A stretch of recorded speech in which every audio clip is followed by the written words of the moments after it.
I'm Marzulli, the producer of the Watchman Chronicles. I'm trying to get the word out about what I believe is the coming great deception.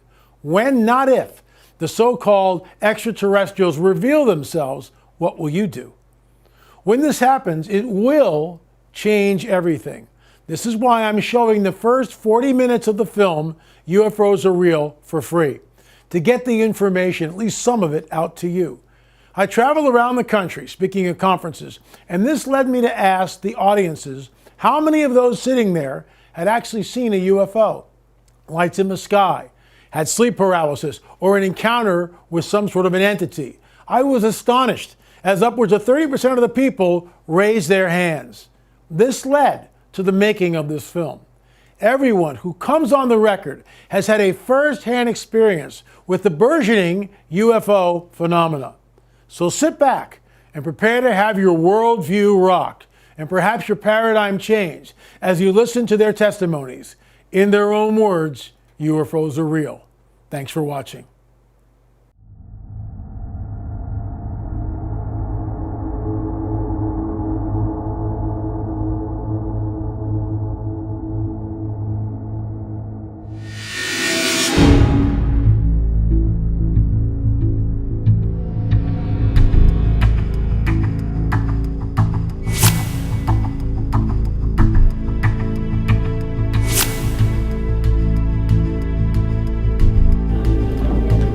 My name is Jennifer Ann Marvey, and I saw a UFO.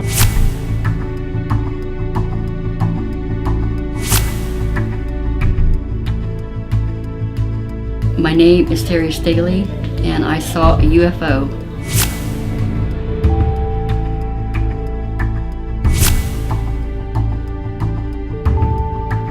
Dad was driving and he said, "Manuel, look, there's a UFO." And I was looking out the window but couldn't see up, and he was looking up out his side window.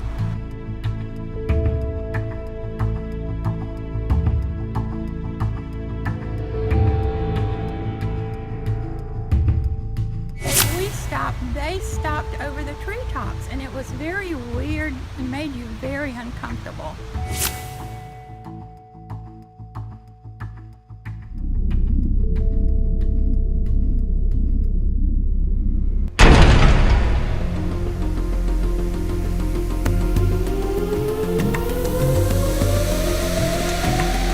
There's something happening all over the world. What I'm speaking about is the UFO phenomenon. These craft move with impunity throughout all countries on this planet. No one knows really where they come from or what they want. The problem is, there are people sitting in your church right now that have had encounters, that have seen lights in the sky.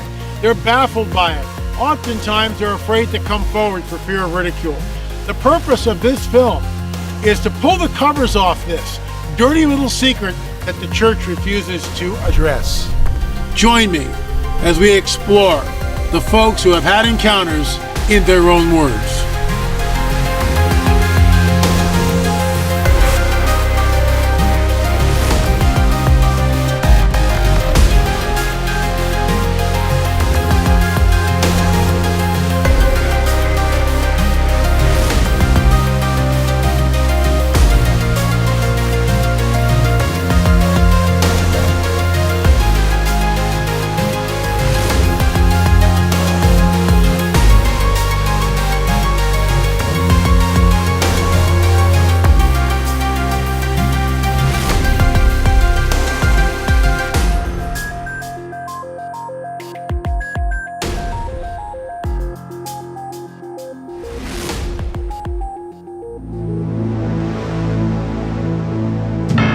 L.A. Marzulli is a sought-after conference speaker.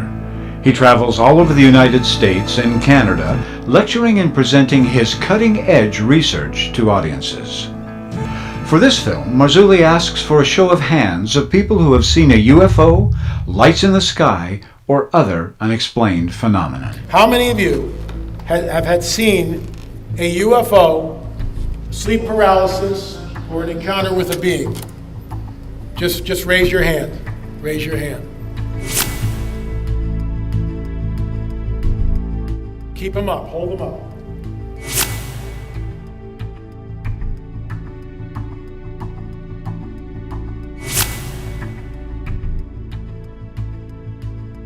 How many people in this room have had an encounter?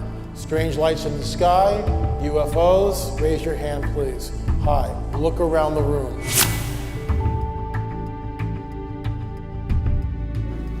So these, hold them up real high so I can see them.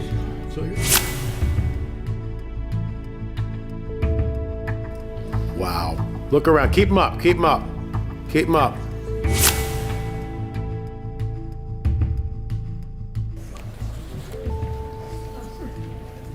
Keep them up, hold them up.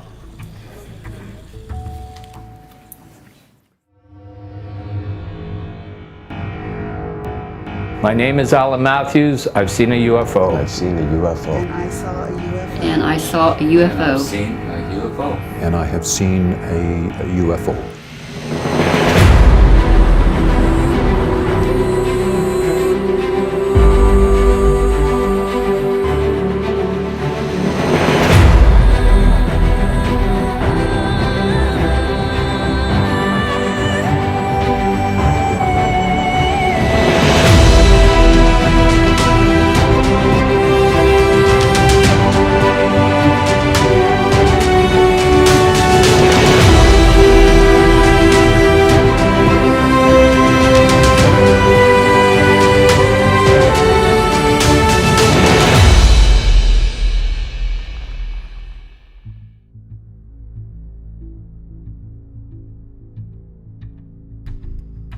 We saw 3 UFOs. That's what we even called them back then. I went up to the window and we could see this giant UFO. And saw 3 or 4 orbs that were up in the sky doing circles and erratic movements up and down in circular motion.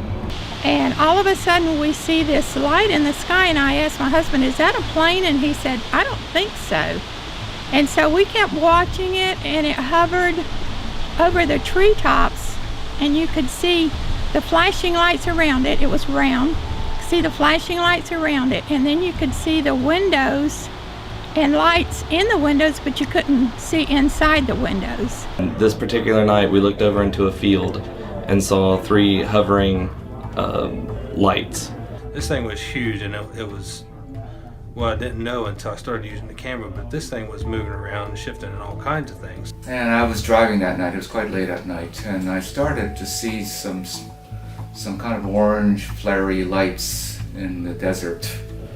And so I kept looking at them while I was driving, and they seemed to be jumping up and down, and there was no sound of a helicopter or a plane. And I saw these 2 balls of light, these orbs, and they were perfectly round, and it was hard because it was dark to get a perspective on how far away they were, but they looked to be about 6 feet in diameter, and they were floating, to me it looked like about 50 feet from my car. And it kept coming closer, and it was just this green or orange orb with like a red T in it. It kept coming and coming, and then it shot straight west across the Pacific Ocean. That came forward, it just came out of nowhere, and it was a white light. And then within seconds, another one joined it above it, and then a third one joined it to the right of it. So they stayed in a triangular shape, and they hovered for a while. Floated in a way I've never seen anything float. It didn't have a sound. It didn't have, it had no air. You couldn't hear anything like a helicopter's propellers. My wife said, Jen, come out here and look at this. And that was actually before it had disappeared. So she watched it too for a few, I suppose, minute or so. And it moved around in different directions. And the object was like hovering over the trees. It wasn't moving. It went at an incredible speed, stopped, and then did a turn that would absolutely have been impossible. As the lights came closer and closer, it struck me that there was no sound whatsoever. And it had different colors of lights that went all the way around it. It hovered for about 20 minutes as we watched it, and then it went down in between some mountains. They were just these unusual lights. It was maybe half a mile, 3/4 of a mile away. It was a triangle, and I could see the clouds going past.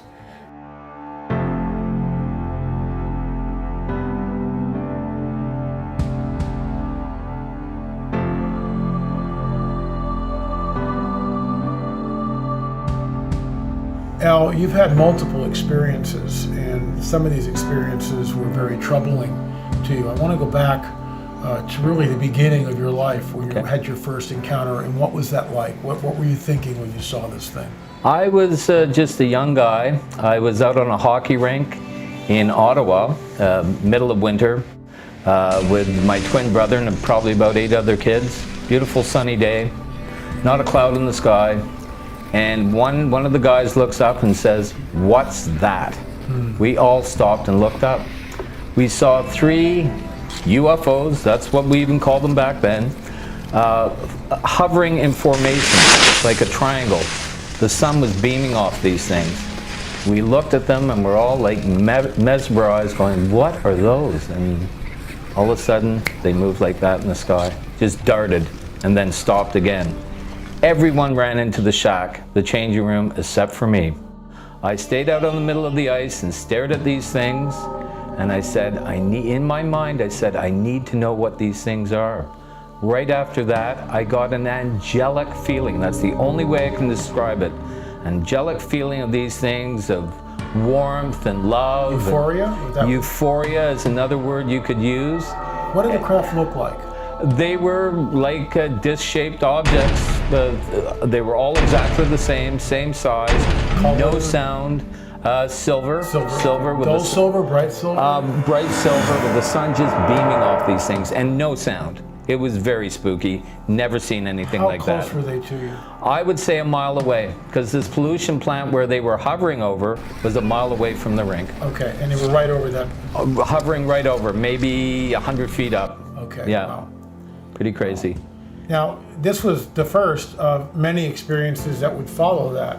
That's correct. And I want to sort of cut to the chase here. There was one incident, and it had to do with this woman who basically changed her appearance right in front of you. Tell us about that. That was mind-blowing. That was in 2008, September. I'll always remember that. I was working for Williams Moving and Storage for their overseas division. We had a container coming in from Kuwait. The lady's name was Diane Kelly. I met her with one of my employees. I brought him along to give a hand. He had heard all my stories. And he didn't diss me. He said, you know, I've heard strange stuff like this. My parents know about it. He didn't make fun of me or anything like that. And anyway, we met this woman. She showed up in her car. I said, "Hi, I'm Al. This is so-and-so. We're here to unload your container. Welcome to Canada." Shook her hand, and I noticed she was a very pretty lady, well-dressed. She was wearing the weirdest glasses I've ever seen in my life. They were just like off the charts. I'm like, How so? What do they look like? They were black and wrapped around, so it would cover the side of her eyes so no sun would get in. Okay. So I sort of figured, oh, maybe she has an eye problem or something. Sure. But anyway, we moved on from there. The conversation went this way. I said, for some reason, it was September, the rainy season's coming in Vancouver, and I was just making simple conversation. I said, "Why are you moving from Kuwait? It's so nice over there now, the war's over, and you know, you're coming back here." And she goes, she changed totally. She goes, "There's gonna be another war. And for some reason I said, "Well, don't you believe in a higher power?" I don't know why I said that, but that's what I said. And she looked at me and she goes, "What do you mean now, UFOs?" And I'm like, "What?" So out of the blue, she just said that.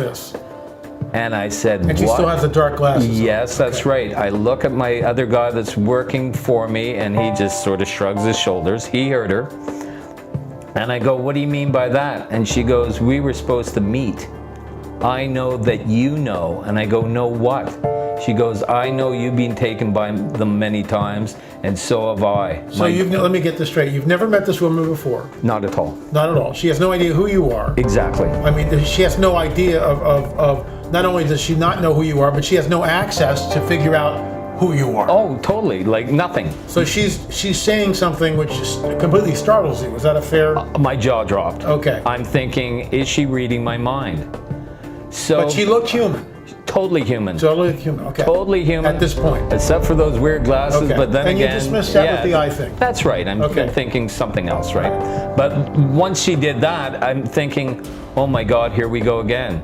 It's fast forward 2008 now when this happened, And my encounters back east that got very, very disturbing were in 1993 and 94. I got out of Ottawa, drove out from there in 2 days to Vancouver to get away from this stuff. And this is how many years later? So you were trying to flee the experiences.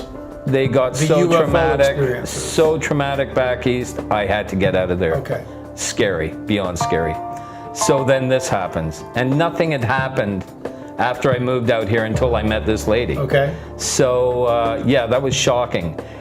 She would do things like in the elevator going up to the floor where we're storing her furniture, she would whisper in my ear and say, "They're listening."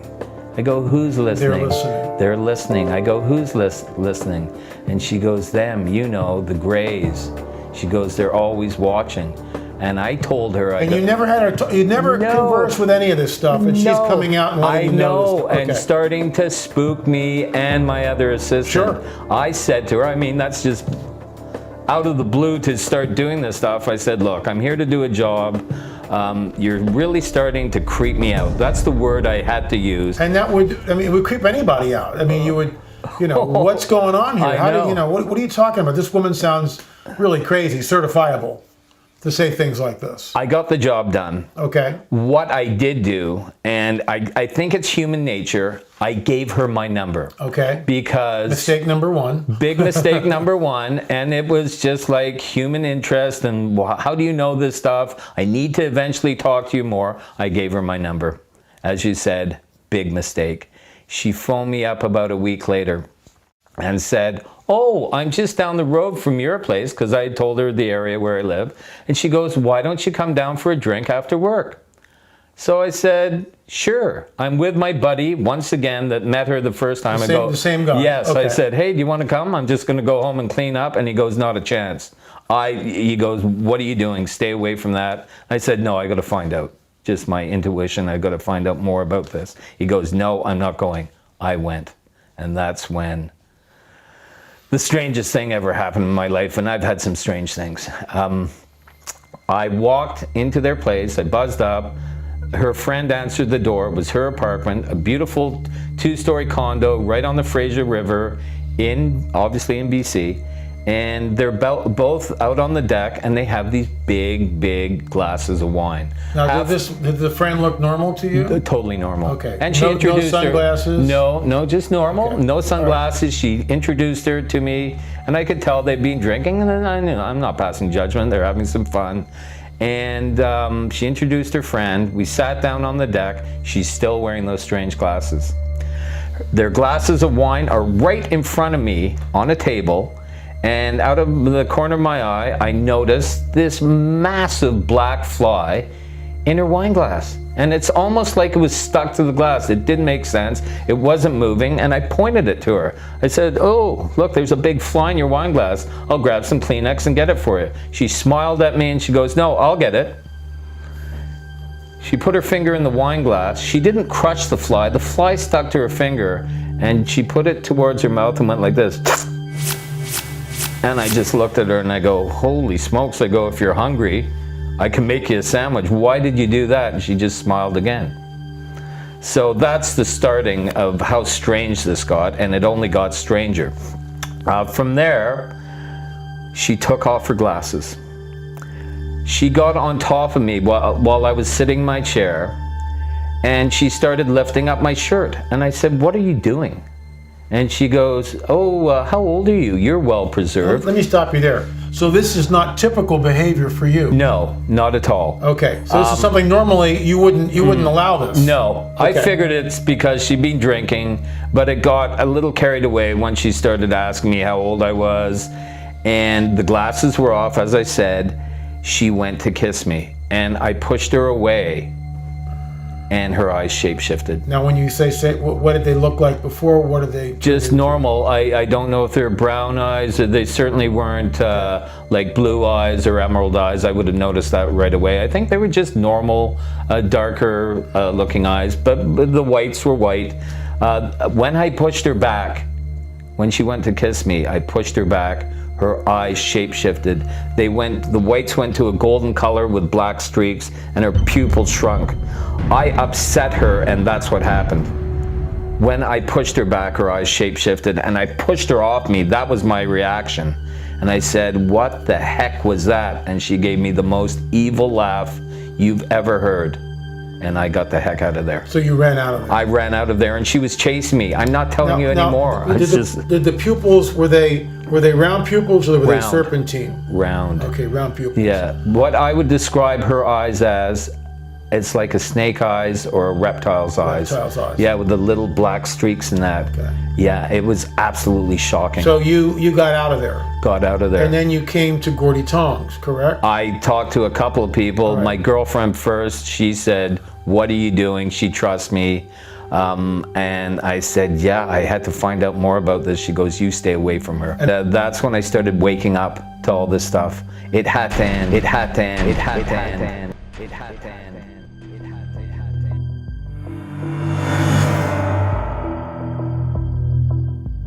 In 1998, I was moving to Colorado, and I was driving through Kansas, which is very flat. It's a plain. My brother's girlfriend was in the passenger seat. My brother was asleep in the back seat. We're driving, it's like 2 o'clock in the morning, and off in the horizon was a large glowing orb, orange. It was smaller than the sun, orange like the sun, but it didn't push out sunlight like the sun would. It was the light was condensed into a ball, and it looked like it was miles and miles and miles ahead, but it was, you know, pretty big. Not as big as the sun, but pretty big. We stared at it for 20 or 30 minutes, me and the passenger, my brother still being asleep in the back seat. We stared at it, we kept staring at it, we stared at it, and in the blink of an eye, the orb went from miles ahead of us, right beside our vehicle, and followed us for a good 15 seconds probably. When the orb came beside us, me or the passenger could not say a single word. We both looked over at it. My brother in the back seat even woke up and he looked over at it. And within a few seconds, it was just gone. After it was gone, all three of us, we said nothing to each other. We kind of just stared back at the road and just kept driving.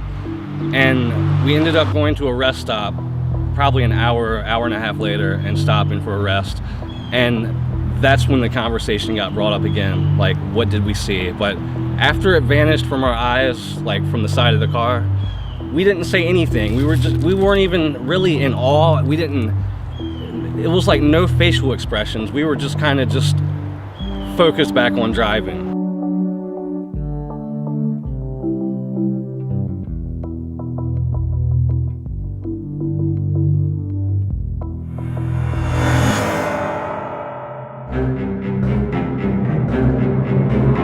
I absolutely think that there's going to be disclosure in one form or another. I'm not certain about what that will be. Number one is, I think we're right on the verge. When I say on the verge, it could happen this year or next year, where the scientific community is going to make an announcement that will reverberate throughout the whole world, where they will essentially say that we now have genetic evidence that planet Earth was seeded by some kind of extraterrestrial race X amount of years ago. I'm absolutely convinced of that, because the theory of evolution is under attack, and this still takes place somewhat under the jurisdiction of the theory of evolution, but the idea is that we were seeded by an extraterrestrial race. And I think an announcement is coming soon. Well, I certainly think a disclosure is imminent, and not just because I say so, but if you, as you've done many a times and pointed out, there's all kinds of soft disclosure that's going on. There's something definitely going on, and there's reports everywhere of sightings of different things. I'd say, well, why are you then interested in this other subject? Well, because we live in the last days, and these things are going to be revealed. And so it is, and there are many countries of the world right now that are disclosing, releasing official Ministry of Defense files. Our own Paul Hare, former Defense Minister of Canada, he's been going around Canada and the States involved with disclosure. And you can go back to the 1980s, and they're talking about it in an imminent kind of a way.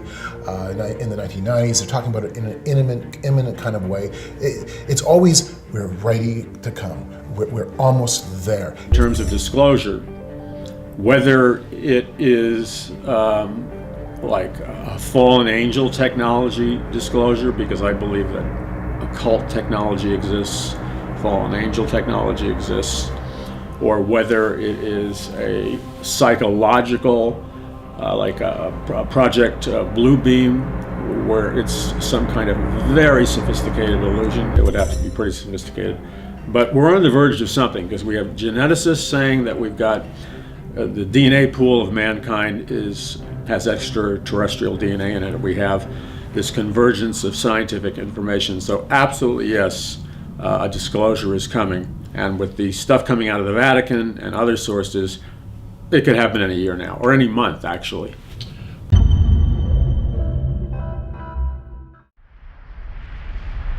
Dennis's UFO encounter brings a unique perspective to us, as the mysterious object was confirmed by multiple witnesses, all who were professional pilots. Here is his testimony, and it is true. Dennis, so you're a certified pilot? I was. Okay. I'm retired. I let my medical slip, but I was a professional pilot for about 40 years. 40 years. And I flew 15, 20 years after that. And you had an experience while you were flying. Tell me about that. I did. It was in the early stages of my commercial aviation experience. I was flying from Lima, Peru to Mexico City. Okay. And it was about 3 o'clock in the morning, about an hour and a half after takeoff. And towards Mexico City? Towards Mexico, from Lima to Mexico. We were at 31,000 feet, and the sky was clear of cloud. We were above cloud, about a quarter moon. And as I was leaving the first officer, I was the second officer. He went back there for crew rest. I was sitting in the front of the co-pilot seat, and the captain hit my left arm and said, "What do we have here, Dennis?" And I looked up, and I saw a very bright light about 40 degrees off our left of our nose, about 10 degrees above the horizon. And very quickly we could discern that it was coming towards us, directly towards us. And this one light turned into two lights, as an automobile does as it comes closer to you. And very quickly it turned into beams of light. And there was a beam that was pointed forward relative to our direction, and pointed backwards, the other one, so fore and aft. And they were angled up above the horizon, about 30 degrees, and equal in intensity and length and size. As it stopped beside us, as it came in directly towards us, didn't drift on our windscreen at all, so it was coming directly at us at a very fast speed. Very high rate. How fast were you going? 500 Well, miles we measure in percentage of speed of sound, and we were doing 8.3, I think 8.2. Okay. 0.82, and which is about 500 miles an hour, yeah. Okay. And then basically these beams of light angled down about 30 degrees. The aft one increased in size and length and intensity, and the forward beam shrank to about a third of its size. Okay.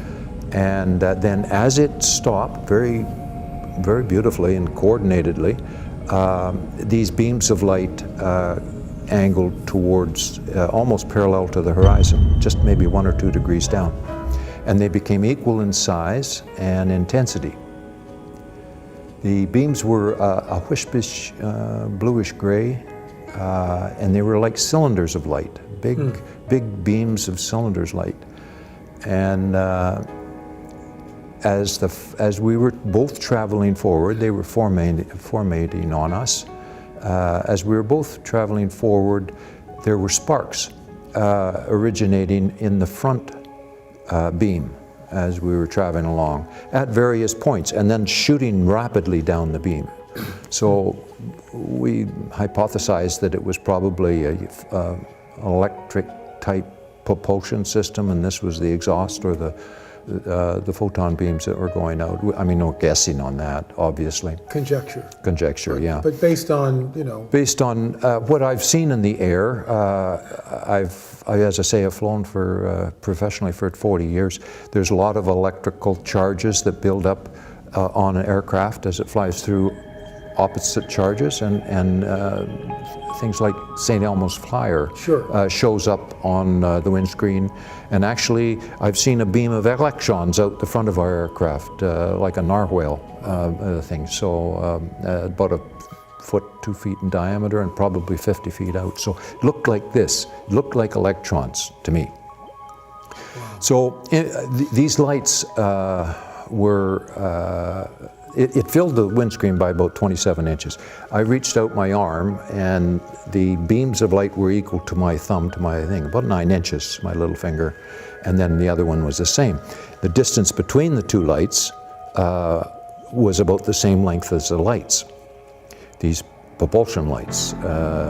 In between these... Were the lights actually craft, or was this... Well, just a minute. All I could see is light, of these two beams of light. Between the lights, there were a row of windows, maybe 18, 20 windows that were rectangular. They weren't round. They were fairly large, and they descended in the center, so it was like a curve in the center. Then there was a distance between the forward window light and the beginning of the beam of light. There was another light just right on top of that. Impossible to tell the size because we didn't know the distance. But the perception we got was that it was very close and probably about the same size as us as it drifted by the left wing. So it was pacing with you? It was formation flying, yeah. Okay. And for quite a while, it's interesting. All the time I give here is we afterwards discussed, and we wrote down how long we thought, because nobody had a stopwatch, the various phases of this sighting took place. So for an example, the time we first saw it to the time it was formating on us, we guessed at about 5 seconds. That's all. Now we can see other aircraft that have landing lights on at about 50 miles, if they have landing lights on up at that altitude. This was brighter than that, and so I assume that it was further than that. But say 50 miles in 5 seconds, well, you're looking at 36,000 miles an hour. That's impossible.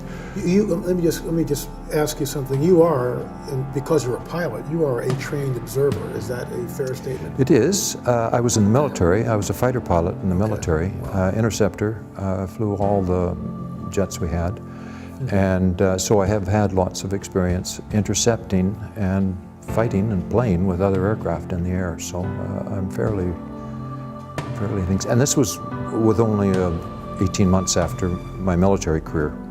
And how long did the craft pace the we figured about 7 minutes. 7 minutes. And then how did it leave the scene? The beams of light angled down about 30 degrees and increased in intensity, and the thing just shot away. When you say up shot and away. It just rapidly disappeared.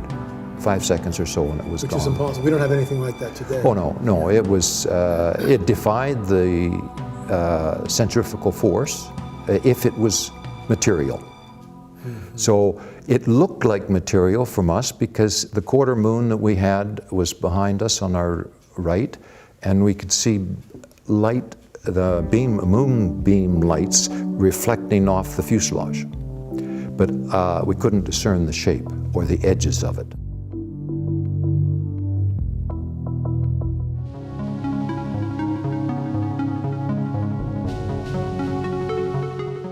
I filmed this video out of the window, my living room window of my trailer, and basically I didn't even realize it. I just looked out the window for no apparent reason, just to check on the surroundings outside, and I see this white thing in the sky, and it's brighter than normal. And at first thought, I was like, man, that must be Venus, because this is January and it's in the southwestern sky. This is Venus. And it's like, no, it can't be Venus. That thing is huge. So you're thinking, okay, Venus and Saturn are kind of aligned, like they are kind of right, or they was a few months ago, which makes it bigger. But this thing was huge, and it was, well, I didn't know until I started using the camera, but this thing was moving around and shifting and all kinds of things. So this was on January, I believe, January 22nd of 2009 when I filmed this out my window with just a Canon ZR200, just a mini DV consumer use camera, and I filmed it for probably, I don't know, 4 minutes, 3 minutes, something like that, and it just, very weird looking thing in the sky, and just it would move in and move out, it would shift, and the object has like some type of, you would almost call them like railroad tracks at the top third of the object, and just it would move, it would shift, it would rotate. Then towards the end of the video, it almost looked three-dimensional, and then it almost looked like it was collar bursting and burning with fire. Then it would go back to its normal shape. But basically, I filmed this thing for like 3 minutes 22 seconds, and my cousin had called, which lives approximately maybe 4 or 5 miles from me, asked me if I'm seeing this thing in the sky, and she filmed it too with a handheld VHS-C recorder, and she's like, I've never seen nothing like this before, and I was like, I haven't either. So I just kept on filming. I stopped filming, and then after that is when I got the call. So I went to go out and film again, but it wasn't there.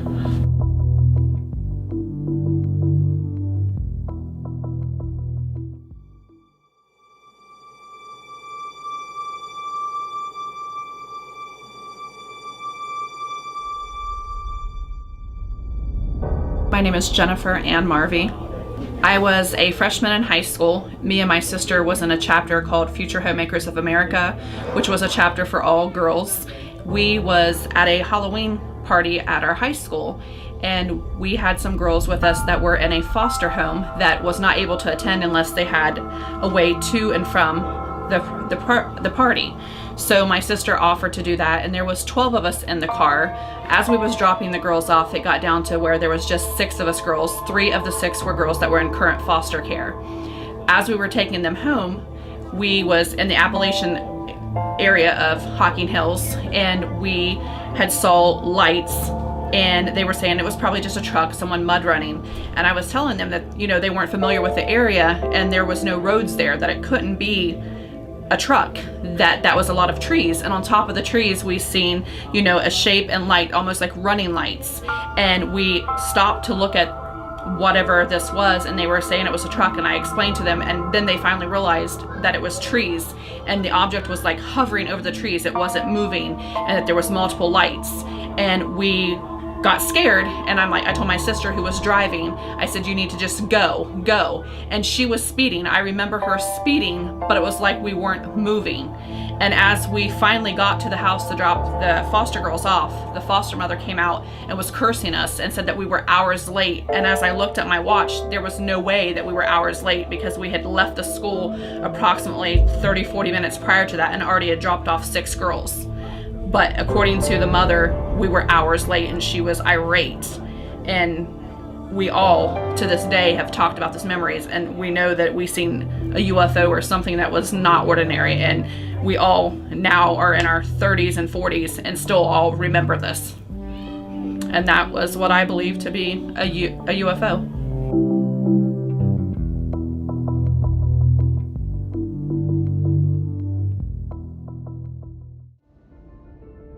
My name is Randy Clark, and about 1965, I was in a little town in Indiana and playing music with a friend of mine. I came out of his place, went to put my equipment away, and I heard a strange sound like being close to a power plant.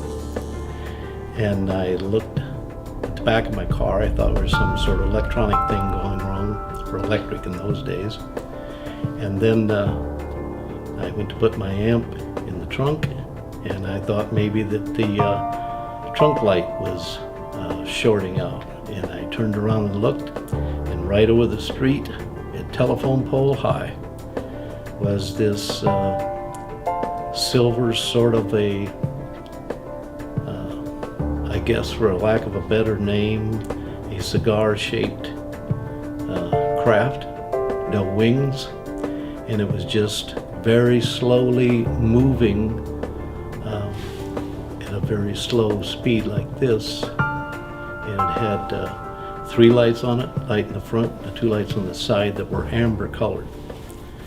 And I took off running towards my friend's house because it, quite frankly, scared me. And that fight thing, it happens real fast. So anyway, hit his door and hollered at him, and he came running out, big-eyed, all because he had 2 children. He thought something happened to them, because I was extremely excited. We got out in the front yard. I pointed to the sky, and by this time it was to the would have been a little west of his house, right just out in front of about the corner of his house. He had the same experience. He went to take off and run, and I grabbed him because I realized it was going away from us. And it just kept going down the street till it got to the end of the street. The craft was probably about 40 feet long, maybe, about like that probably. And probably about, I would think, about 16 to 20 feet wide. Anyway, it got down to the end of the street, and it bobbled like this and made absolutely no noise and just disappeared.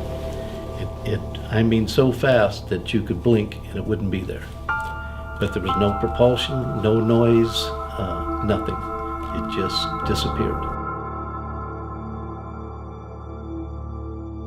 My name is Terry Staley, and I saw a UFO. Well, when I was 12 years old, I was babysitting for the doctor next door, and I came out about, it was probably about 10 in the evening, and I was walking across the driveway to my grandmother's house, and I looked up in the sky, and there was a formation of probably, I'd say about 12 of them. There was, maybe 3 or 4 across, and then the rest of them tailed behind. And the doctor saw me looking up in the sky, and so she walked out, and she looked up, and then my mother and grandmother walked out, and they saw, and then we watched them for a little while. They were all flying in a formation.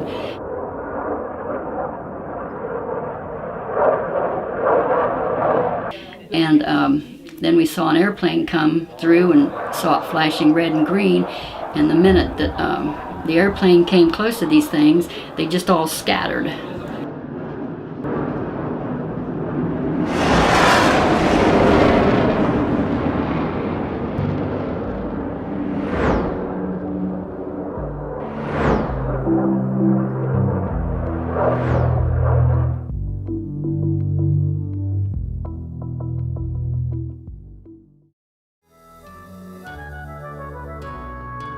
You've heard and seen a lot of first-hand stories from a variety of witnesses who have seen UFOs up close, and their testimony's true. But there's lots more to come, as you've seen less than half of the film, as in their own words, UFOs Are Real, is 1 hour and 37 minutes in length. We know for a fact that UFO sightings have reached an all-time high. Can disclosure of the so-called extraterrestrial or ET presence be far off? You can arm yourself with what the producer of this film believes is vital information. You'll want to see and hear Al Matthews' closing remarks as he weighs in from first-hand knowledge of who and what these beings actually may be. You'll hear from two whistleblowers who claim to have been in deep underground military bases, and what they encountered there was not from this world. You'll also hear a deathbed confession from Colonel Hill, who claimed to be present at the 1947 Roswell, New Mexico UFO crash. Colonel Hill told our witnesses that what came down was not a weather balloon. There's so much more, and you can watch the rest of the film right now by going to our Vimeo channel, The Watchman Chronicles, and purchasing the film for only $9.99. Or, if you're a collector, you can purchase the DVD for only $19.99 by going to our website, www.lamarzulli.net.